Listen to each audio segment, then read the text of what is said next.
এই সমাজের ভিতরে কিছু লোক আছে যারা অন্যের পাপ খুঁজে বেড়ায়। এই সমাজের ভিতরে অনেক লোক আছে যারা পাপকে সমাজের মধ্যে তুলে ধরে। যিনি পাপ করেছে তিনি কি সাজা পাবে, আর যিনি পাপকে তুলে ধরেছেন তিনি সাজা পাবেন না? আমার রাব্বুল আলামিন একটা কথাই বলেছেন, হে বান্দা, আমি ছাড় দেই কিন্তু ছেড়ে দেই না।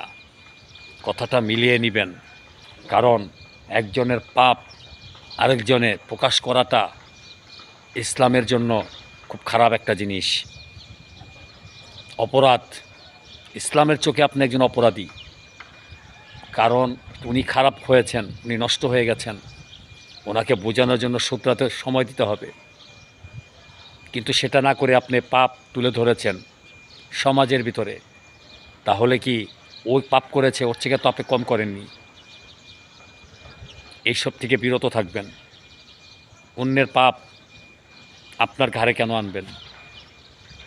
অন্যের নামে কেন আপনি নিন্দাবেন? অন্য পাপ করেছে, তার সাজা তিনিই ভোগ করবেন। পারলে তাকে বুঝাবেন, তাকে ভালো হওয়ার সুযোগ দিবেন। সেটা না করে আপনারা কি করেন, সে পাপটাকে মানুষের কাছে বিদলন করেন, নেটের মাঝে ছড়িয়ে দেন। এগুলো করা ভালো নয়। আমার ভাই বা আমার বোন বা আমার মা, যেই হোক না কেন, তাকে বোঝাবেন। বোঝানোর জন্যই ইসলাম। ইসলাম কিন্তু শান্তির প্রতীক, সবসময় খেয়াল রাখবেন। পাপ থেকে বিরত থাকুন। অথচ এই রমজান মাস